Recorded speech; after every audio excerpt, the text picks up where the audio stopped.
Hello everyone and welcome again to my channel. Today we will discuss about the drug scenario in the Philippines, which is the first lesson for the second quarter in health.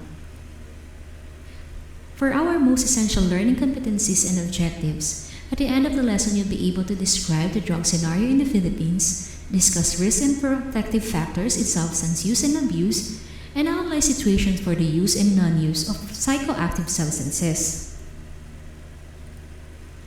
Drug use and abuse is a growing problem worldwide.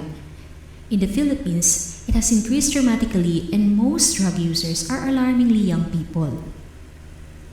According to the International Narcotics Control Board, or INCB, which is an international drug monitoring agency, the Philippines is listed as one of the countries in Southeast Asia where drug trafficking is growing in numbers.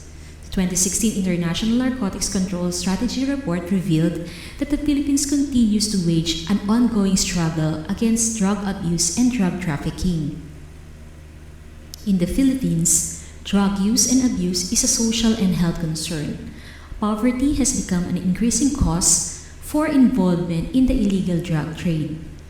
Foreign drug syndicates take advantage and exploit the poor and use promises of easy money to entice the people to serve as couriers and runners. That's why Philippines is one of the major hubs for drugs in Southeast Asia. On the first State of the Nation address of President Rodrigo Duterte, he said that based on the data from PDEA or Philippine Drug Enforcement Agency, there are about 3 million drug addicts in the country 2 or 3 years ago and possibly 3.7 million now. According to 2015 data, the Philippine Drug Enforcement Agency, 1/5 of the barangays or villages in the Philippines have drug-related cases.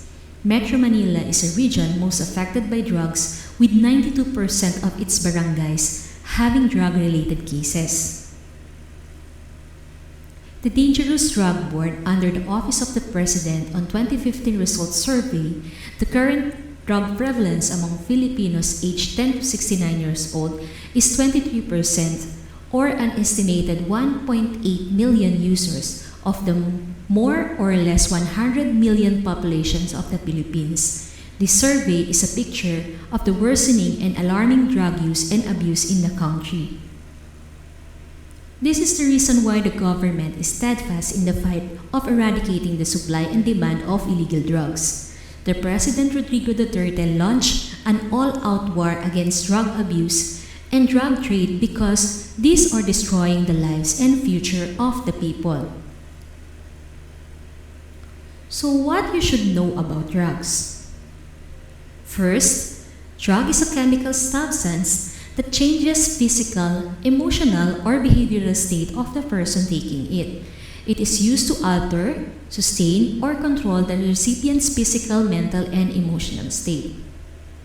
There are different drugs of abuse, and these drugs of abuse are drugs commonly abused by the users. Drug misuse, on the other hand, is the use of drug for which it was not intended or using a drug in excessive quantities, while drug abuse is the use of a substance for non-medicinal purposes. Abuse leads to organ damage like brain damage or liver damage.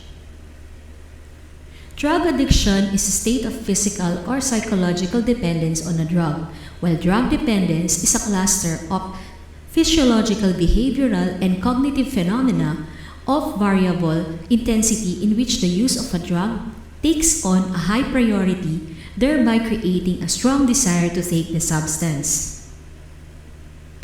And lastly, drug tolerance is the condition of the body to adapt to the effects of substances to the body, thus requiring an even larger amount of the substance. There are risk and protective factors in substance use and abuse. When we say risk factors, these are situations that increase the likelihood of a person to try something that may cause negative effects on his or her life.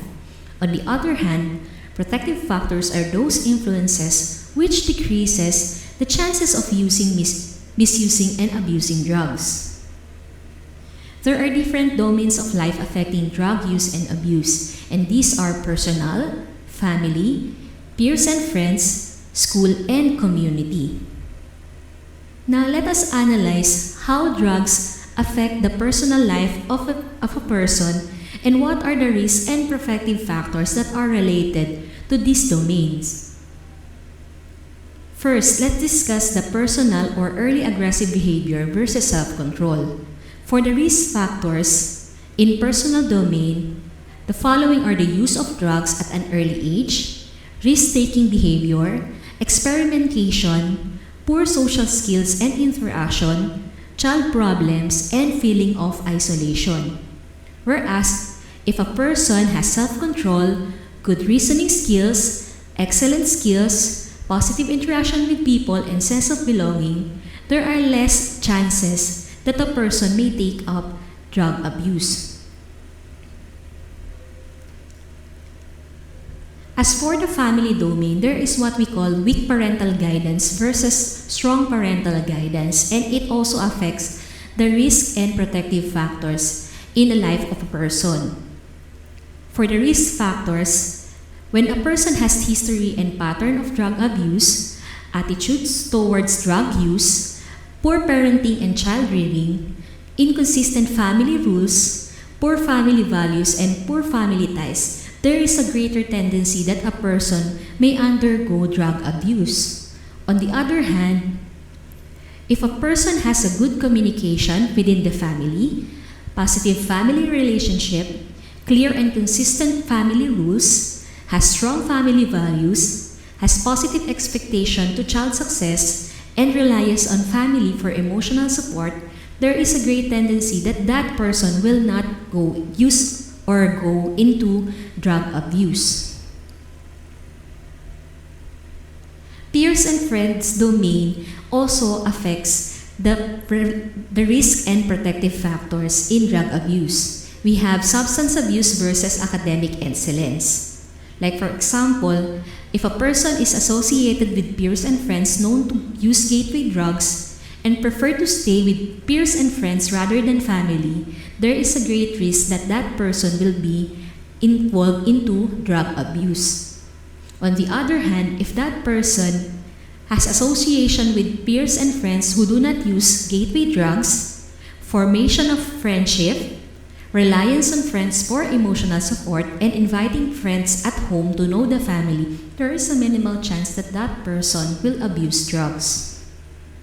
As for the school domain, there is what we call availability of drugs versus strong anti-drug policies. The risk factors are poor academic performance, lack of commitment to studies, poor attendance in school, and involvement in fights and conflict. However, if a person has good to excellent academic performance, joins extracurricular activities and school organization, and show interest in attending classes, there is a minimal chance that that person will abuse drugs. And lastly, for the community domain, there is what we call poverty versus strong community relationship. When a person has easy access to gateway drugs, poor community, organization, and neighborhood relationship, poor implementation of community laws and negative attitude which favor drug use, then there is a higher tendency for drug abuse in that community. On the other hand, when there is strong community relationship, active and positive community programs, projects, and activities for the youth, positive attitude which combat drug use, and strong community advocacy against drugs, there is a lower tendency for drug abuse in that community. So that ends our discussion for today, and I hope that you learned something from our topic. I would greatly appreciate if you will subscribe to my channel in support of all my efforts. And also don't forget to leave a like and to comment your takeaways on the comment box. Always keep safe and stay awesome and have a great day.